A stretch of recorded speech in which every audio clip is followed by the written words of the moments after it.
Thanks everyone for holding. Thanks for coming along. This is Scott Green. I presented last month's Back to Basics webinar. So this is Build Your AutoCAD IQ Back to Basics, Introduction to 2D Drafting Tools in AutoCAD 2016. With me, who will be presenting today is Zach Travis, and we also have Bryce Thalen on the line here to answer your questions. And let's go ahead.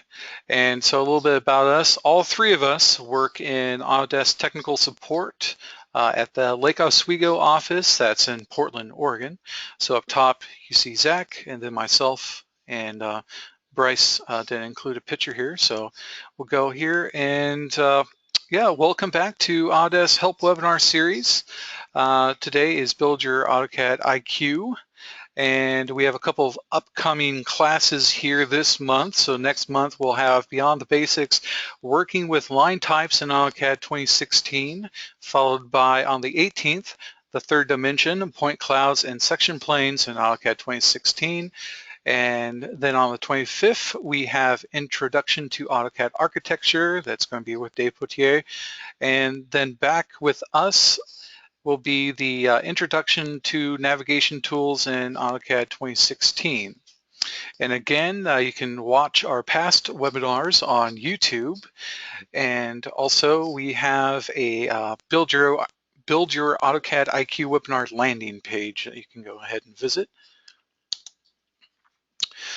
So before we get started, just to remind you, feel free to leave any questions in the questions chat window, and we'll answer those as time allows. This session will be recorded and again be uploaded to YouTube.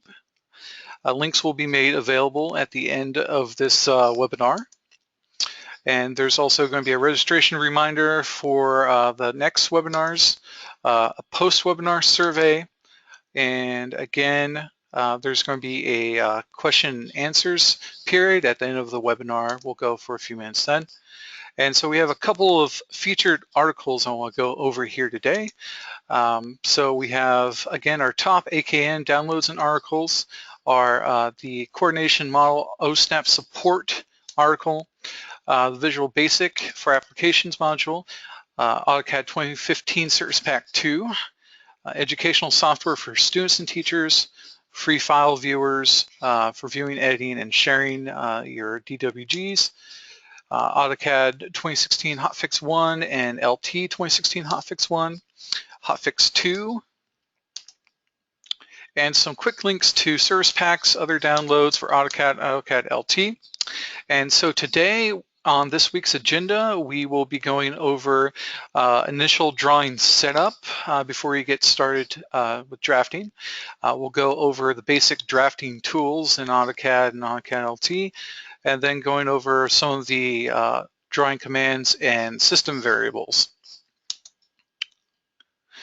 And here we have a couple of other additional resources before we begin.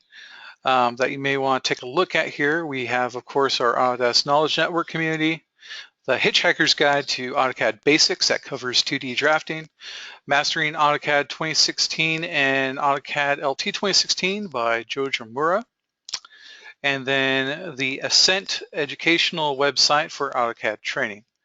So lastly, before we start, I'm going to ask a couple of polls if you'd be so kind to answer these questions here. We have the first one here. I'll send this out. Is this your first Autodesk Help webinar? Okay, so we have, it looks like for most so far, it looks like it's a no. So welcome back everyone if you've already joined us before. A few new people here, so again, welcome. And it looks like about 85% of you have voted here. I'm going to give it a couple more seconds before I end that, and then I'll go ahead into the last poll before we get started and pass over to Zach Travis here. So let's go ahead and close that one out and do this last one here is, let's see. just want to see what kind of verticals of AutoCAD you're using, or if you're using the main one here. There we go. So we have AutoCAD, AutoCAD LT, Architecture, MEP, Electrical, Mechanical, Civil 3D, Map, Plant. So let's see what everyone is using these days. It looks like the bulk of you either use Core AutoCAD or AutoCAD LT. So that's going to be really good for today since it's covering just 2D drafting. So that'll be definitely helpful for those of you using LT. It's our main drafting software that we have here for 2D. And so I'm going to go ahead and close out that poll now and get this switched over to Zach Travis, who will take you through the presentation.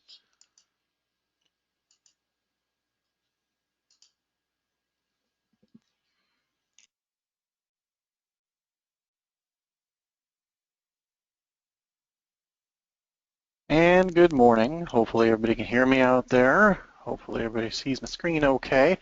We're going to be going through some real basic stuff today. As in our last session, Back to Basics series, Scott took us through getting to know the AutoCAD interface, which was quite extensive because honestly, there's a lot of buttons up there.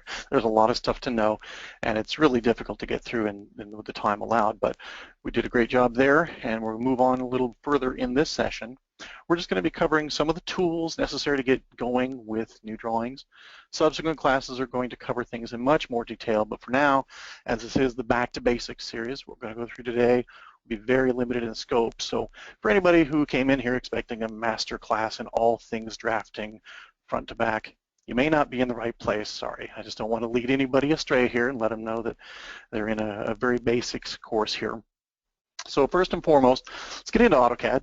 For today's demonstration, I'll be using AutoCAD 2016. And let's start up a brand new drawing. As you can see, there's a blank one.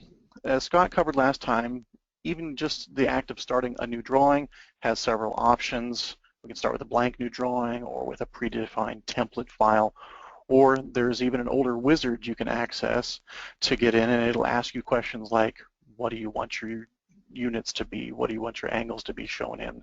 Things of that nature.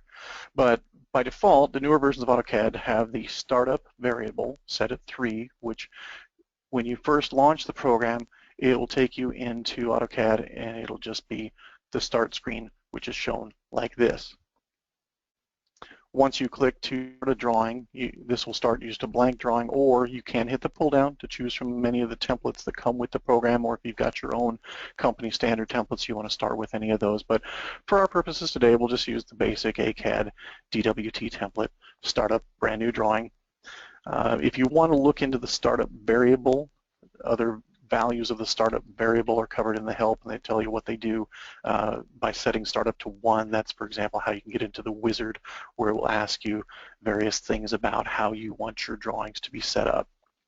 So now when you start a new drawing, before you draw anything, there are a lot of things to consider, but we're just going to cover some of the main ones here that people often take into account before getting started.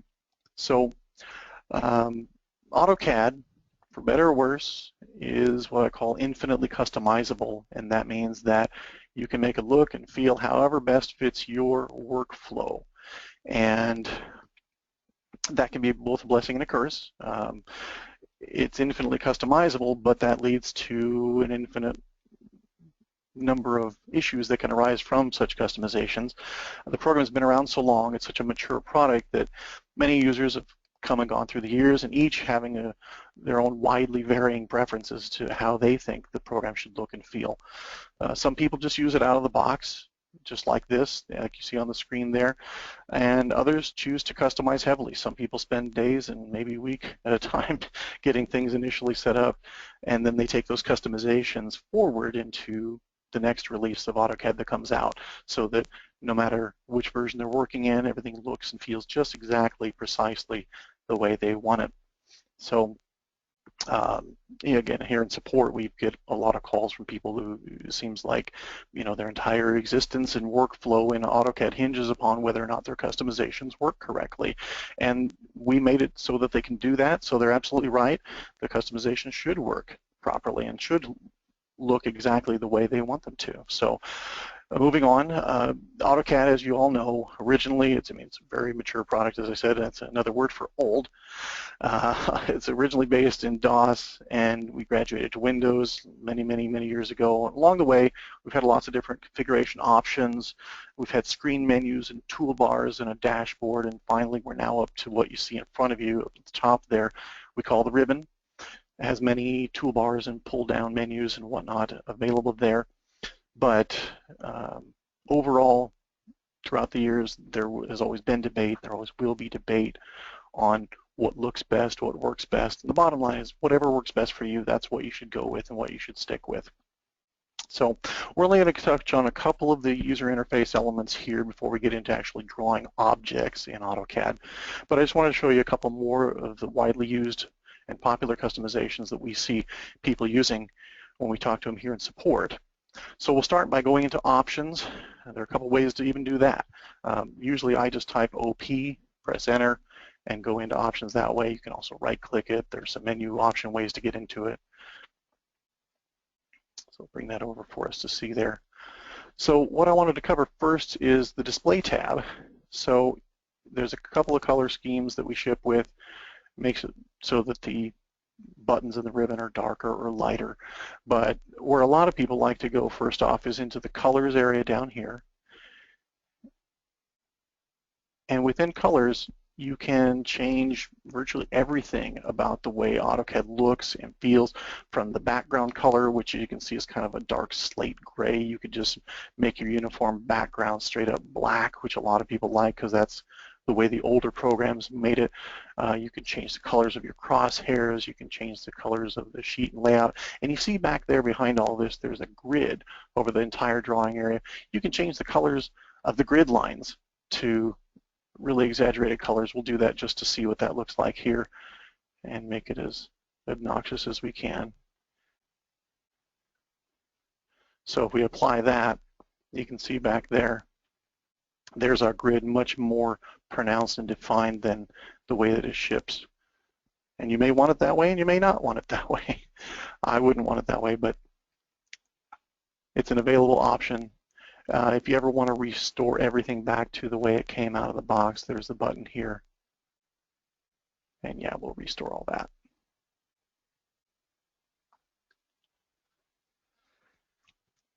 So in addition to the colors, you can change some other settings. If we go over to user preferences, there is a button here that talks about the right-click customization. And why would anybody want to right-click customization option in AutoCAD? The enter key, you see up here, it gives you an option for the enter key. A lot of commands, well, every command either starts or ends. You can start it by using the enter key or the space bar. You can get out of commands with the escape key. A lot of people like to assign enter to their right click. So as they're working along, they can draft more quickly, press enter, gets you out of a command, pressing enter again, starts up the command again. So that's a reason why you want to customize your right click. Now, if you go with this bottom option down here and just set it for enter, what you lose by doing that is the ability to get right click menus during the commands based on your settings down here. So the setting that I prefer is the one at the top here, which is the time sensitive right click.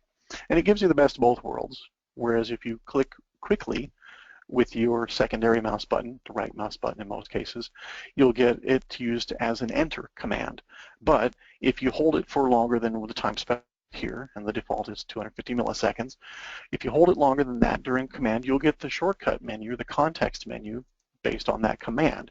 So that'll give you more options within the context of that command. So this is probably the one that I would recommend to most people if you're looking to use the right click or the secondary click button as enter, but also to not lose the functionality that you get with the various context menus inside the commands. So let's apply that change and close that up here.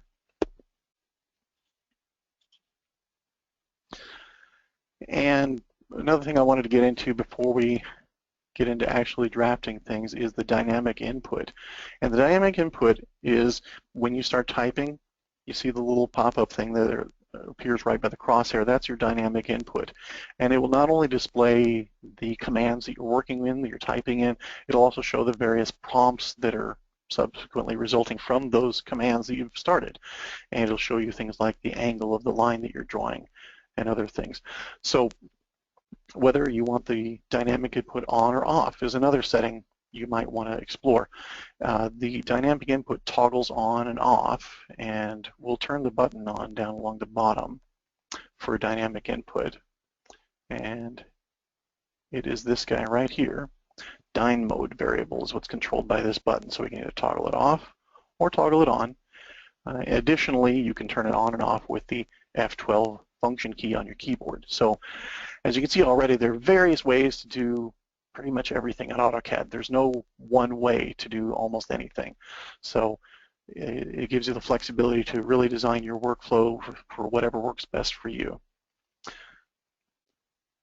So the commands that you type in, again, they'll either appear at the dynamic input prompt or they can also appear down at the command line. For many, many years, there only was the command line. That's how you had to get commands started in AutoCAD. There was no other option. There were no buttons. There were no toolbars way back. So the command line is still there for those who have been with the product for a long time and just prefer typing things in that way. Maybe it's a quicker way for them to draft. By default, the command line now comes anchored along the bottom, just one line. A lot of people like to grab it by the grip over here and drag it down to the bottom where it gets a little bit larger, and you can actually adjust the height of it here so that you can see not just the one line that you're typing, but also a couple more lines of the command history. And if you ever want to view your command history in full, you can always press F2, which brings up the AutoCAD text window, and you can scroll up or down within that depending on how long the command history is and what you've got it set for.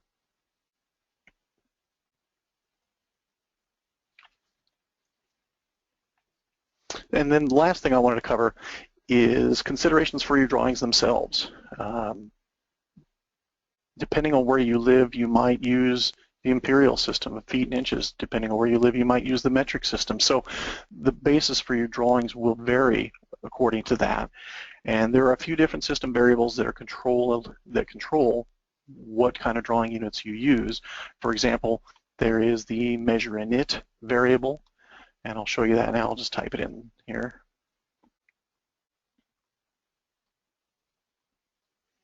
Measure init, what it does is it controls whether or not new drawings that you make will be set up for imperial or metric. And they subsequently control the subsequent value of the measurement variable that's drawing specific. So your measure init is a global variable across the whole system. The measurement variable is drawing specific, so you can change it as you go. The other main area where you'll find that people go to set up their drawings is under the application menu over here, under drawing utilities, and we'll go into units. By default, most of the basic templates have decimal set up as the length type, but the other common one that we see people use is architecture, so that they can input coordinates in feet and inches as they go. The insertion scale controls how things are scaled when you insert them into your drawing. For imperial, it's typically inches, and for metric drawings, we'll usually see this be set to millimeters, but anything within there you can choose. It just depends on what you need for your drawing. Also, they got the settings for the angles. Decimal degrees is usually what we see people use, but there are other options in here. And for all these things that I'm not covering really in depth, there's always a help button. There's always the great help system within AutoCAD. You can further explore the various dialogues and variables as you wish.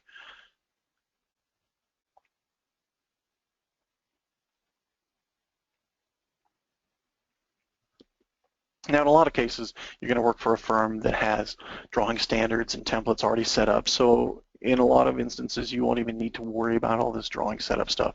It's already done for you. But if you're a sole proprietor, just doing some side work, drafting, you're doing your own stuff from scratch, you're making your own templates, you'll want to know what your clients are going to want their drawings to come out in. We've had many a case here in support where people come and say, I've got a drawing and I need it converted over to this or that, and they say, well, I only started off with this way because I didn't know any better, and now I've got some more work to do after I've finished my drawing and converting everything, where if they'd done it ahead of time, they could have saved themselves a bit of work down the line in setting up their drawings before they actually started drafting. So that's it about setup. So let's actually get into drawing some objects and making some things here in AutoCAD. What I'm going to mainly cover here today is the draw panel, or the upper portion of the draw panel on the home ribbon tab. Now you can see there are some other commands down here in the pull down from the draw ribbon panel, but I'm not going to cover those today. What we're just going to cover is the stuff up on top here. So we're going to start logically far left, and we're going to go with the line command, the humble line command. It's been the basis of many millions of drawings throughout the years since AutoCAD's inception.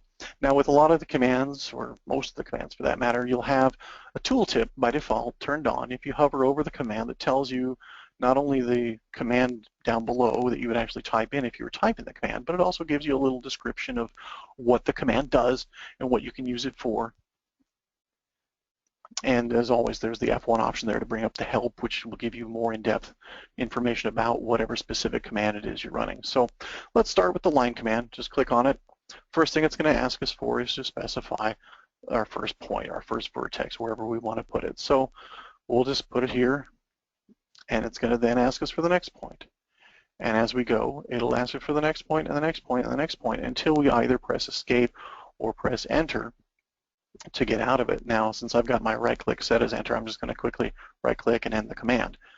Enter also will start up your next command. So if I want to restart the line command, having just ended it, I can just quickly right click again, and again I'm back into the line command, and it's asking me to specify the first point. Now, without getting out of the command this time, I'm going to hold the right click a little bit longer until I get the context menu, and we'll take a look at what options we have on that. So first thing notice is the close feature for the line command.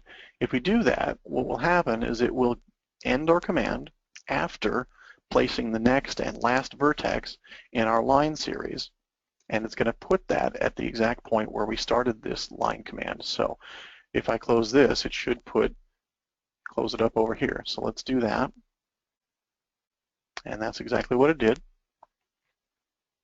So let's start up the line command again. And this time we'll take a look at the other option in there right after close, which is undo. And maybe sometimes you put the vertex in the wrong spot. Maybe you want to undo it. The undo in the context of the line command will undo the last vertex that you placed. So it goes back to up here. If we do it again, it's going to go back down to this one, and so forth until we get back to the beginning. And speaking of putting things in the wrong place, I probably should cover the erase command. It's probably one of the most important things that you'll know about AutoCAD. And again, all this is very simple, but man, without the erase command, where would we be? So there are several ways you can get rid of objects if you don't want them. You can select them first, press the delete key on your keyboard, and they're gone. If I undo that, I can also select them, and I can right-click. And on my context menu, I'll have an option to erase them. Or the other way is that you can issue the command first, in this case, erase, and it'll then prompt you to select the objects that you want to get rid of.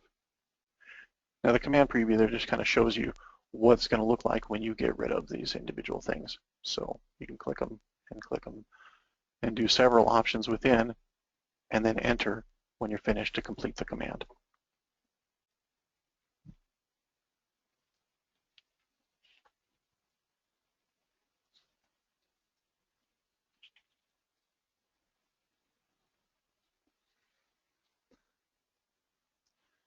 Now, one nifty thing that our friend Volker taught me when preparing for this webinar was that with several commands, the start point, so I'm going to end this line here.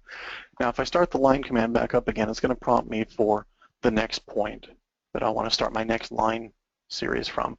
Now, I can use object snaps to, and that's what that green box is there. I'm going to snap the start of my next line to the end of the last line. Now, I don't have to necessarily use object snaps if I want to start at the same place that I left off. The last one, a little shortcut here, is you can put in the @ symbol and press enter, and it will automatically place your first vertex at the last vertex that you placed in your drawing.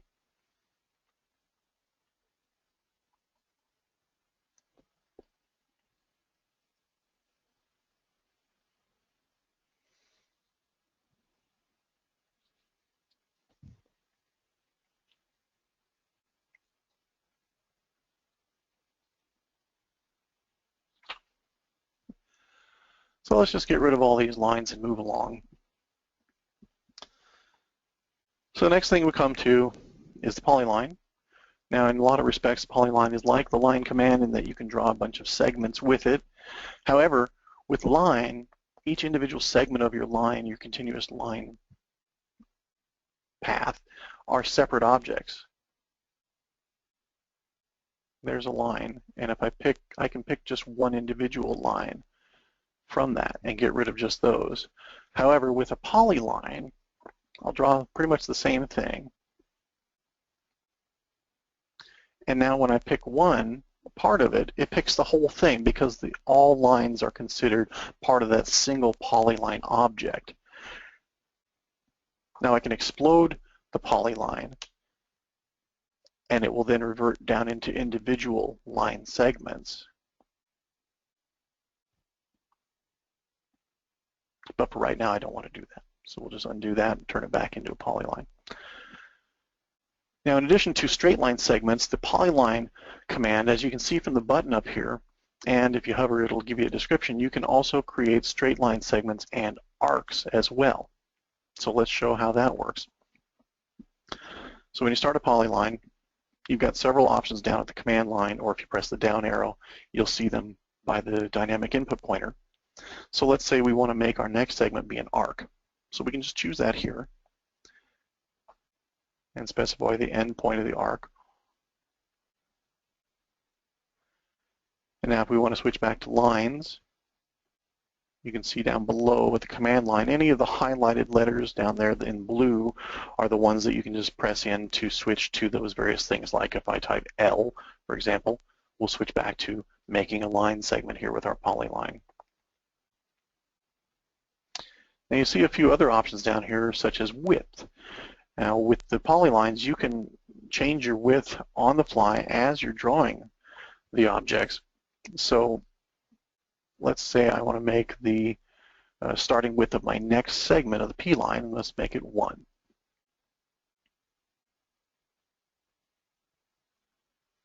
That's pretty thick.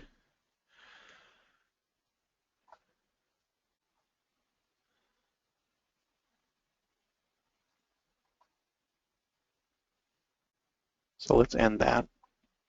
Now one thing that I noticed that's interesting is when you explode a polyline that has width, so let's just do that real quick. We'll use X for explode. You can also obtain this on the modify ribbon tab at the top.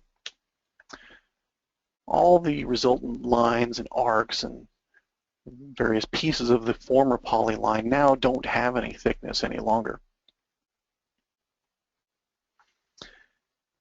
Now, a very powerful tool that you use in conjunction with polylines is the p-edit or polyline edit command. So we'll just key that in here. So now, if I want to select this line, we know it's not a polyline because I just exploded it. Now it's just a line. It'll ask me if I want to turn it back into a polyline, and yes, I do. Then I get the options for what I can do from here. A lot of times when we wanted to do a join, so I can select other line segments and arc segments that I want to join to become one polyline again. And maybe I want to apply a width to the whole thing. So that's another option within the join. And let's just say, let's make it 1. There we go. And enter ends the command.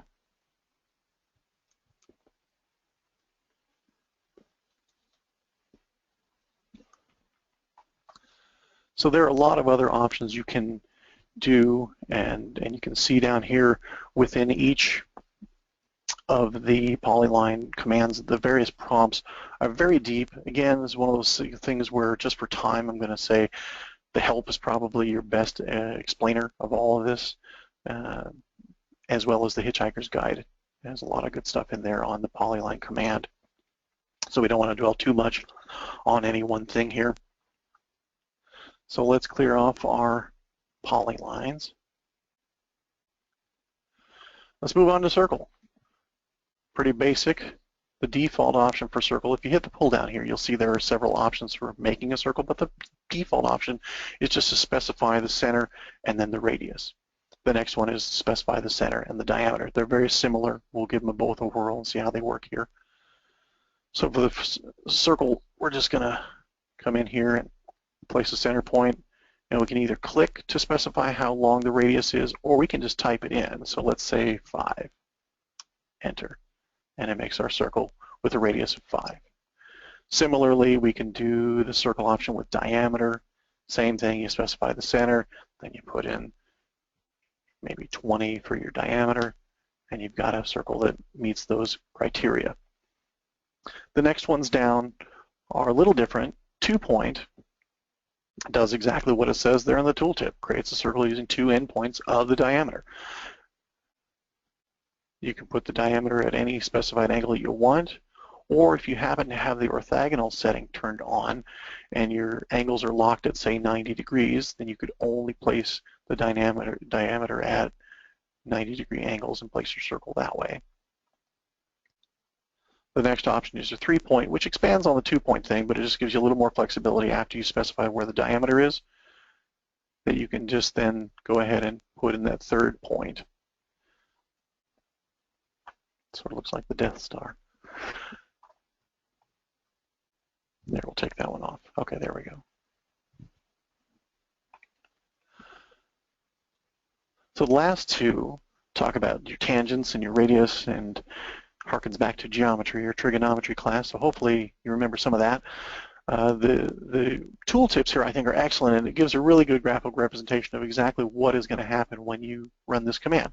So for example, let's make a circle where we do tangent, tangent, radius. So we'll choose tangent to this circle and tangent to this circle, and then it automatically puts in our radius down there for us. We just have to press enter to accept it. Now, it doesn't like this because we tried to make it inside this bigger circle. What it would prefer that we do is to, let's say, take 2 circles that are where you've got a good tangent side over here and over here. So we'll choose this here and this here, and it makes the circle for us with a predefined radius. And lastly, one thing I want to point out too is that it doesn't necessarily have to be just circles. You can also do lines, for example. If you wanted to do this last circle option, tangent, tangent, tangent, we'll say pick the line for the first thing, and then pick this circle and pick this circle. Now, it wouldn't be uncommon for the circle that we end up drawing to not actually touch a couple of the objects, like here.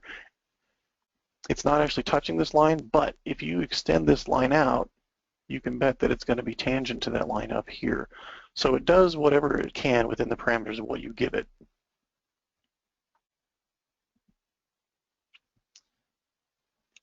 So those are your circle options.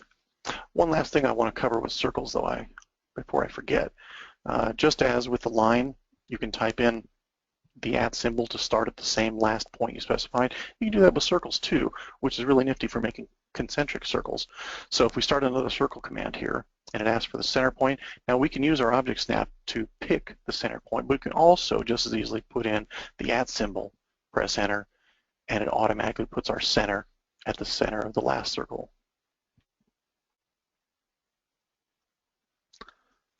Just a couple of little maybe underknown and overlooked things, but some people use them, some people don't. Just depends on when you were taught.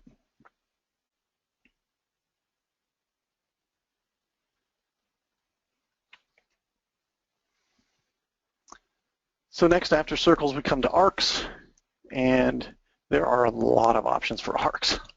So in the interest of time, I'm just going to cover a couple of them here. Now, initially, start center end and start center, and 3-point would appear to kind of do the same thing, and you can do the same thing with both of them. So for example, we'll go 3-point. It's going to ask us for the start point and the second point and the end point. Now we'll go do the same thing with start, center, end. Start, center, end. And it pretty much gives us a similar arc. But if we go back to the 3-point, it doesn't necessarily have to go in that order. So for example, you can place the start point, or if you notice down the command line or at the prompt with the down arrow, it gives you the option to specify the center of your arc first. So let's do that. Now I'm going to specify my start point and then my end point. So just a little slight variation there that gives you more flexibility when you create your arc. And that's what all these other ones are set up to do here as well. So I invite you to check out the help, check out the Hitchhiker's Guide. Even the tooltips will tell you and show you what all of these things do. So in the interest of time, we'll skip over a few of them today. So let's clear out our arcs here and go into another fan favorite of rectangle. And in case you're wondering, yes, I know this is fairly dry, but what are you going to do? It's a rectangle. There we are. That's how we mostly know and love our rectangles, just like that. But within the confines of the simple rectangle command, we've got many options that a lot of people don't ever explore.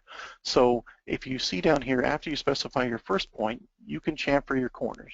You can change your elevation. You can fillet the corners. You can change the thickness or the width. So let's do a couple of those things just to see how they work. And maybe the next time you do a rectangle, you'll consider some of these other things that maybe didn't occur before. So let's start off a rectangle here. So after we specify our first point, let's say we want to put in a fillet. Or not.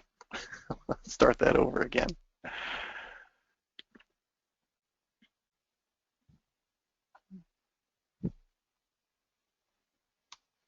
So let's put in a radius of 2. And now we'll go back and specify our first corner. And we can see that our corners are no longer right angles, but they are filleted. And these little circles here have a radius of 2 units. And the next time I make a rectangle, it's going to do that same thing. So a lot of these commands you'll find in AutoCAD, whatever the settings you used for the last command, they're the settings that are going to hold forward into the next command that you execute until you reset them to the defaults. So if, for example, we could change our fillet back to 0 and then go back to making just a regular right-angled corner rectangle.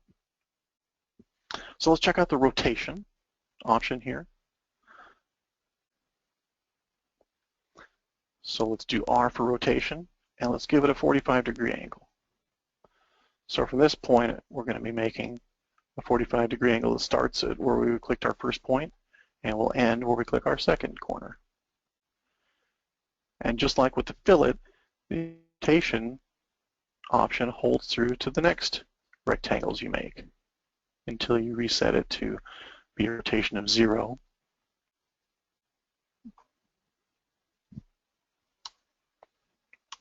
That gets you back to how things started. Let's clear these all out here. Go over just a couple more things before we move on from rectangle.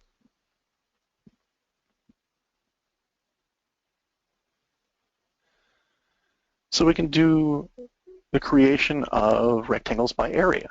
So let's say we know the area of the rectangle. We put in an A. And let's say we'll make it 175. It's going to ask us first for the length. We put in, say, 25. So it's going to fill in whatever the other dimension is for us. In this case, we can look in the properties palette and see what that ended up being.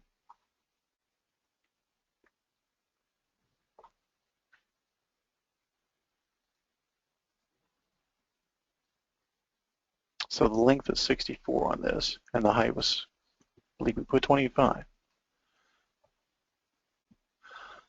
So that's just a way to make AutoCAD do a little bit of the thinking for you. But in most cases, you're going to know which points you want to specify for your rectangles. Again, some of these options within the commands are lesser used, but if you need them, they're there, and they're handy things to use. And lastly, we'll do the dimension option here, where it's going to ask us for length and width. So we'll just go 15 for the length and 85 for the width. How about that? And it is then still asking us for the other corner, though, because based on our start point, we could put it over here, or down here, or down here. So all we have to do is click whichever quadrant around that starting point we want to place the rectangle at. And there we are. So let's get out of here. Let's quickly cover the pull down here on the rectangle.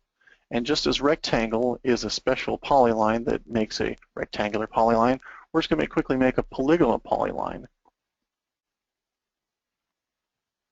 The default is to have 4 sides, but let's just put in 7, just to make it a little more interesting. Specify the center, just like we would the center of a circle. And we can make it our polygon inscribed in a circle or circumscribed about a circle. So let's just do the inside one. And then specify the radius, and you can choose the angle as you go.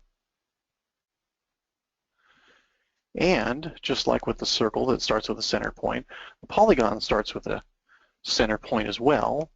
So let's do another one with 5 sides, and for our start point, do the @ symbol, which will start us at the same point as we did the last one.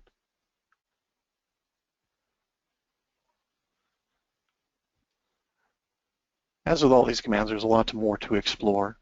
So please do so. There's a lot of nifty things in there that you'll find that you probably use and put in your own personal toolkit. Last thing we're going to cover here are ellipses, which are kind of like a stretched out circle, kind of like an oval. There's not much really to them as far as making them. You'll specify in this first option the center of the ellipse, the end point, and then you'll change your radius accordingly, however you want it. A couple of other options in here are the axis end. Let's take a look at that one.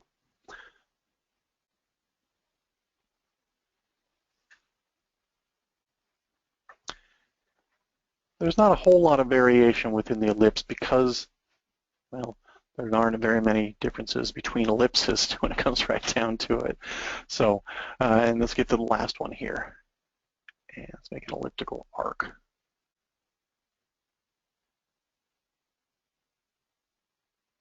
And depending on the options you choose in here,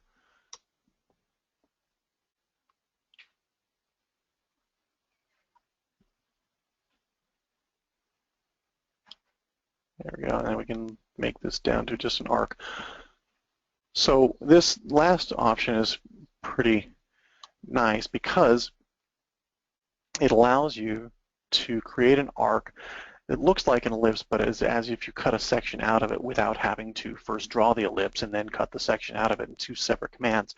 It combines them all into one command for you, which makes it real convenient if you happen to be needing that kind of an object.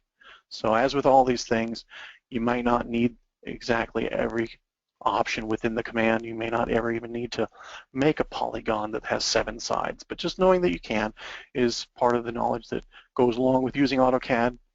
And this is the reason why there are college courses out there.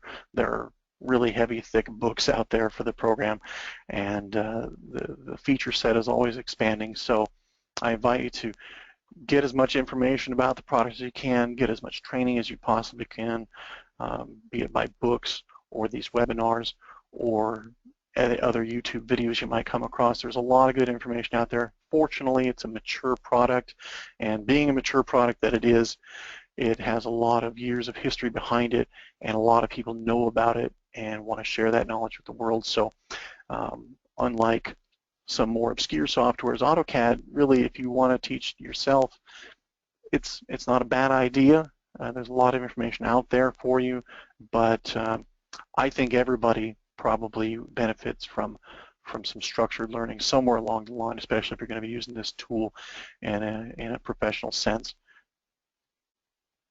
So that's pretty much all I was going to cover. Now, you may be saying, well, what about this other command here on the draw panel of the home ribbon tab here, hatch. Hatch is another thing unto itself. Hatch could probably fill up at least a webinar by itself. So we're going to skip hatch for today. We're going to skip the other commands down on the draw command. At this point, I'd like to open up for questions a little bit here and see how everybody's feeling about what we've gone through today and anything you might like to see before we finish out the hour today. Scott, how are we doing on questions there? Looks like most of the questions are being answered by Bryce and myself. We do have one that just came in. How do you change the color of the ribbon background? To my knowledge, there's two choices. You have the dark color scheme and the light color scheme. That would be under your options dialog off of the application menu in the upper left-hand corner. You would go under the options dialog to the display tab, where under window elements there is the color scheme options, and by default it looks like it's set to light, and then you can change it to light or dark. So unfortunately you can't change the colors themselves to blue or green, but there's two different schemes. So you have a light gray and a dark gray. You can have any color you like as long as it's black. No, just I think that was somebody else that said that, yeah. Yeah. Okay, let's see what else we have coming in here. Oh, hi Renee. Thanks again. Yeah. While I was on the Revit team, I remember working some of your cases before. I remember you. And let's see here. What else do we have here? Oh, yes, the slide that references the books. That would be George Murrah. Yes. 1 second, actually. While Scott gets that up on the screen there, I'll throw in that the series of books that George Omura has put out is the Mastering series. He writes the Mastering AutoCAD, but there are also other mastering books for other softwares out there. So they're all excellent. The ones for AutoCAD are particularly good. They cover both AutoCAD and AutoCAD LT. They'll tell you when a command is only going to work in LT versus full AutoCAD, which has a much bigger feature set. And there are a lot of pages. I mean, usually the Mastering AutoCAD books are on the order of about 1,000 pages each. So here we go, Mastering AutoCAD 2016 and AutoCAD LT 2016 by George Murrah. The asset link is for web training, but let's take a look here. I believe from what I found this up on Amazon here, and this is should have a picture of the cover here. If you can see that here. So it's a blue book, Mastering AutoCAD 2016 by George Murrah. It's by Cybex, and looks like you have a couple options here to buy used and new. But we have a number of books by George Murrah here that has covered several different software and software versions over the years, and so it comes highly recommended. I have a couple of copies myself. Let's go back to the presentation here. Seems like people might want to see the startup wizard, so we can show that. So if we cancel and we change our startup variable to 1, so we'll then close out of the existing drawing we're working in. Can't remember if this requires a restart. I guess not. Here we are. 1 second. We can't see your screen, Zach. Let me just give this back over to you. Okay, sounds good. Okay. So what I've done is I've changed the startup variable from 3 to 1, and to do that I just typed in startup at the command line, changed it to 1. Next time I went up to the top and said File New up here in the corner, it brings up this Create New Drawing wizard, and you can do a few things here. You can open a drawing from a folder with this first button. You can start from scratch. We still can't see your screen, Zach. You should have been prompted to accept the changeover. There we are. And I'm going to go ahead and post the link again to that book. So go ahead here. This will be in chat.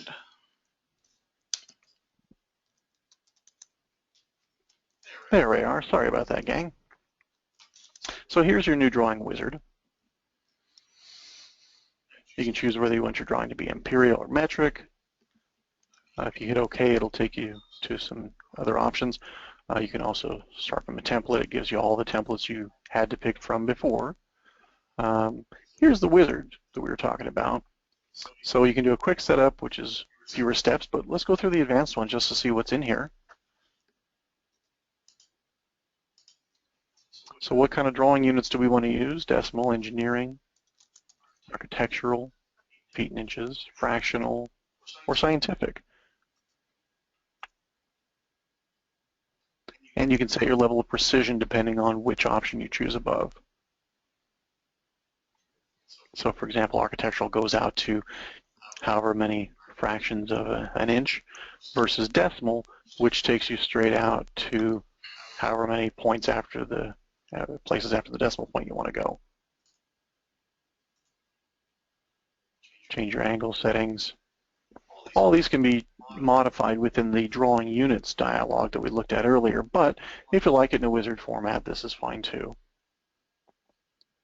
The wizard is a little bit a legacy. It's from the far prior versions of AutoCAD, but it's been kept in the program just because people like it and they're used to it and familiar with it, so we'll keep it in there. So now that we're done through the wizard, now we're in our drawing setup. And you notice that on this drawing, it doesn't have the grid on by default. Most of the newer templates are going to have the grid display turned on by default, and that is a drawing specific variable. So you could have one drawing that doesn't have the grid, one drawing that does show the grid. That's drawing specific.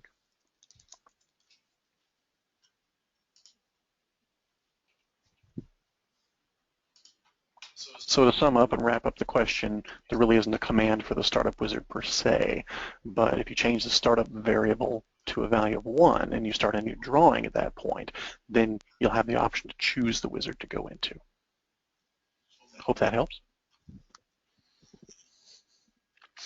Let's see here. Craig has a question. When I drag a window to select lines to delete, I have a lasso instead of a rectangle window. How do I change that, Zach?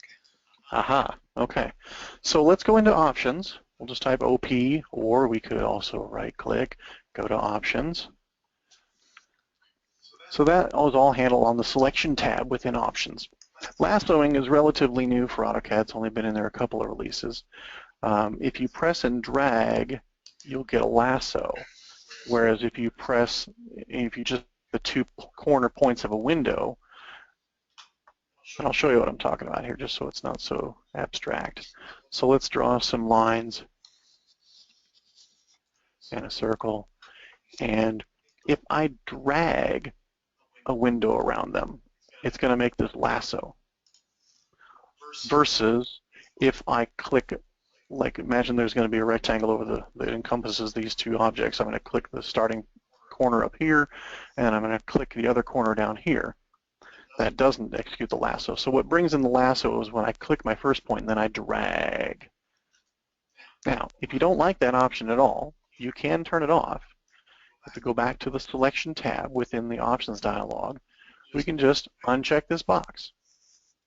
And if we hover over it, you'll see that these check marks in this section right here, the implied windowing, they all affect the pick auto system variable. If you ever look that up in help, it'll give you the various values. It's a bitmapped variable in that it's got numbers that add up to the current value and what that includes. So if we just uncheck this option here and we hit OK, let's go back now and we'll drag a window here.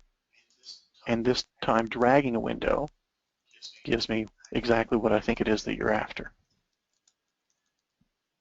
So good question. Yeah, that's something that came up a lot. People, when we first introduced that, a lot of folks said, "What is this thing, and how do I get rid of it? I don't like it. It's not what I'm used to." So usually when there's a new feature comes in, that will be the case, that there is a way to disable it. It may not be obvious at first, but if you post us a message or give us a call through support, whichever way you want to get a hold of us, or even in the forums, a lot of times you'll find if it's a new feature, it's often covered in the forums because people get in the forums and hash out the new features from the new products. Do they like them? Do they not like them? How do I turn them off? Et cetera, et cetera. So hopefully that gives you what you're after there, just unchecking that one box. Okay, we got a couple of other questions coming.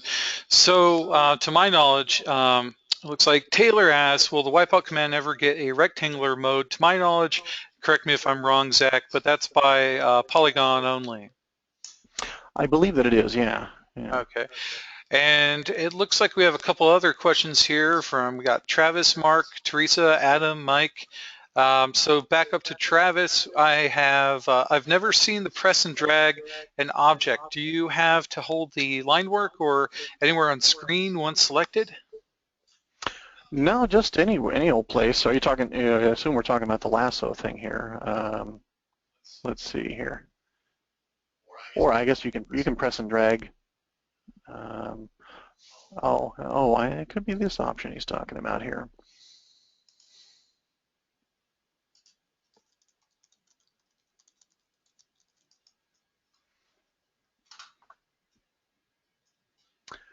It's kind of hard to know from the description, I guess, what it specifically is that they're after there.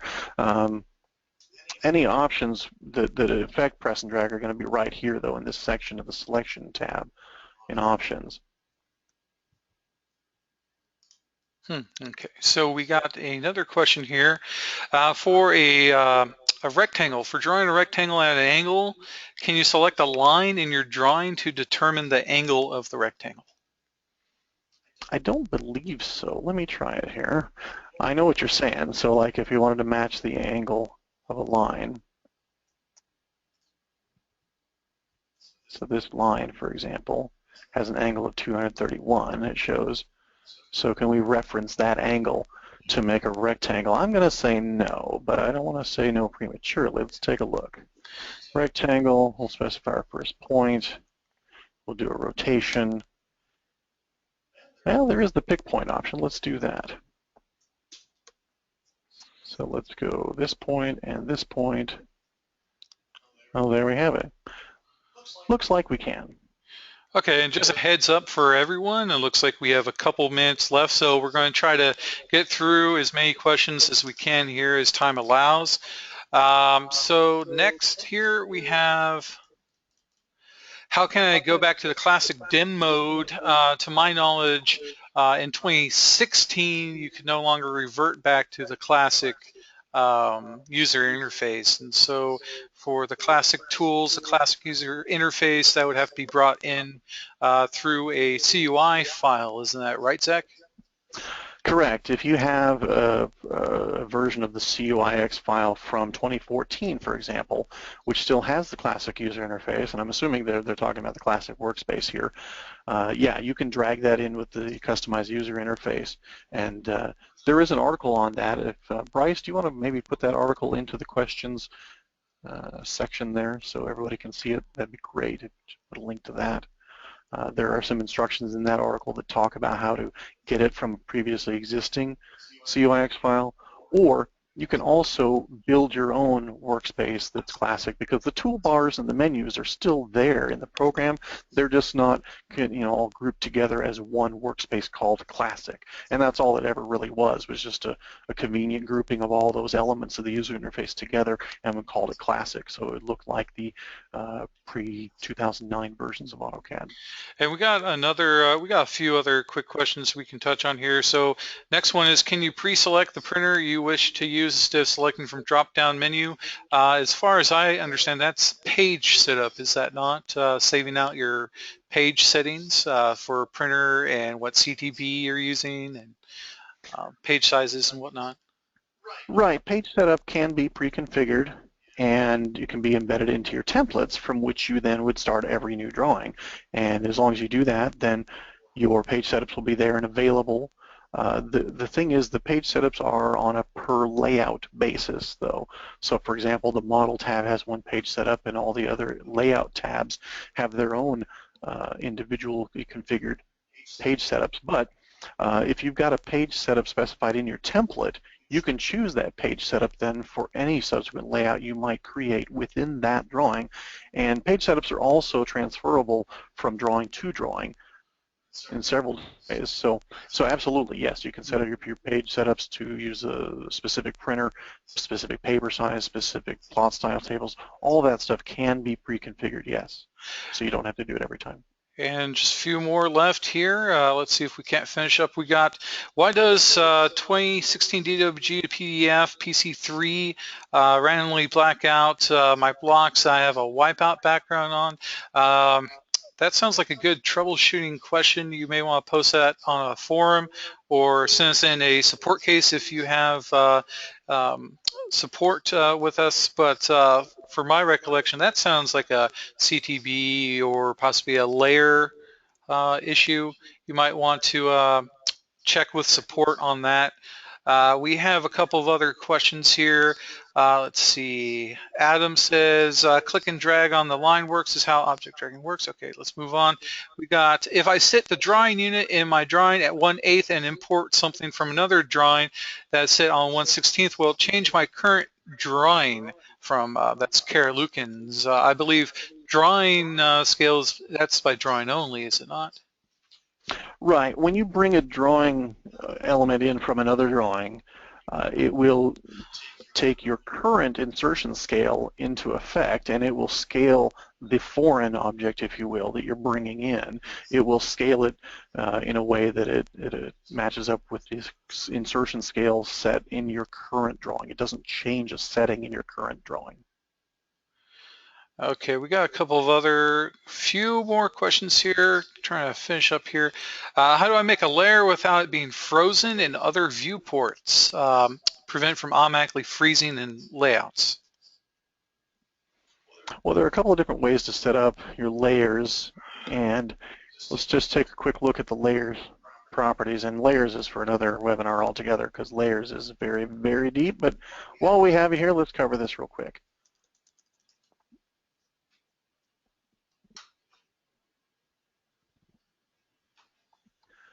Alrighty. So let's go to a layout, and let's activate our viewport here. So I think what you're referring to here are these options here. So if I've got a new layer, this is called layer 1. If I say new VP freeze on this layer, what should happen then is any subsequent viewport I make on any other layout, in those new viewports that I make, the viewport should be frozen. So let's test that out. Let's just click that option there. And let's go to layout 2. I'm just going to make a new viewport here. Okay, while you do that, I'm going to try to get out the last poll question here before we start losing everyone here. So we do have one last item here. Did you learn anything new today in today's session? So well, that covers that question. Let's go ahead and take a look at the poll.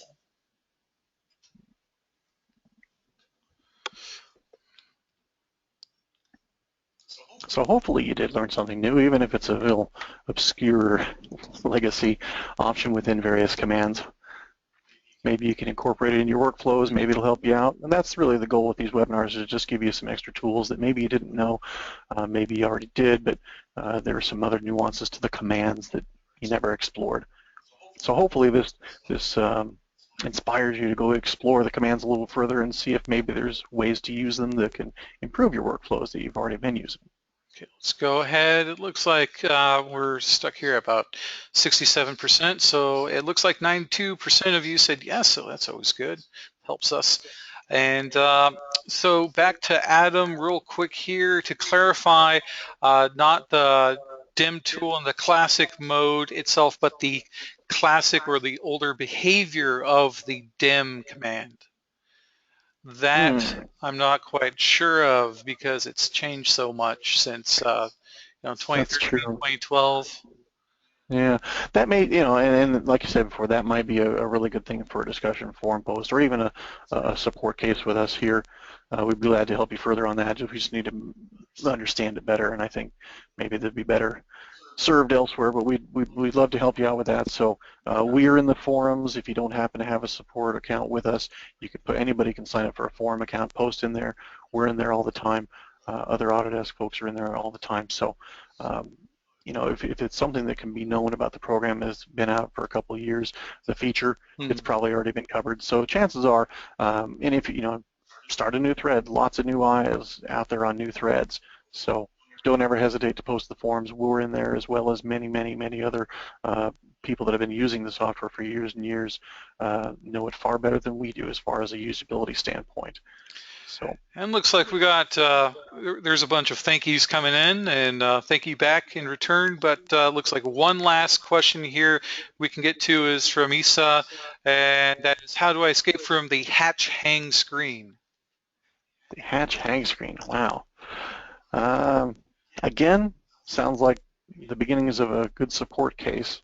So, or support forum thread. So either way, we invite you to give that to us that way, and we'll be happy to go over that. Maybe something that's more in depth than what we can cover right now, right here today. I just want to return to the VP freeze thing. If you don't have this new VP freeze option selected for a given layer, then when you make new viewports, that layer shouldn't be frozen in the new viewports that you create. But if you're noticing that every new viewport that you create, a particular layer is frozen in them, this is probably the culprit right here in the Layered Properties Manager. And so take a look at that, see if that isn't the case. That's probably it. If that's not it, or if things don't seem to be working correctly for you, any technical challenges, we always want to invite you to contact us here in support. Send us a file that's, make us a video. However you can get the information to us to clarify, we'd be more than happy to go over it with you and check into it further. All right, so I just want to say thank you all again for joining us here. I have a couple of slides left to show you to close up, and so we're going to go ahead and switch over there and close out. If anyone has any other further questions, go ahead and ask them now because we're going to be closing up this webinar here. So we got couple of other screens here. So thanks again for joining us. I know a lot of you were new, and a lot of you, the bulk majority of you, came in again and had already attended some of our previous webinar sessions. So again, for future ideas and suggestions, go ahead and visit our site here. It's a tiny URL. You can make suggestions there. Link is also available in your emailed webinar reminder here. And again, you can also leave feedback in our forums. Again, that tiny URL site, or email us directly at autodesk.help.webinars@autodesk.com. And subject line, build your AutoCAD IQ. And that covers Q&A and the webinar for today. And again, yes, you can view it after broadcast. You'll need to give us a couple minutes here. We're going to upload the video, and then it should be made available publicly for review. So thanks again for attending, and Zach and I will check in with you all next month. So I'm going to go ahead and end the session. Thanks again. Take care, everyone.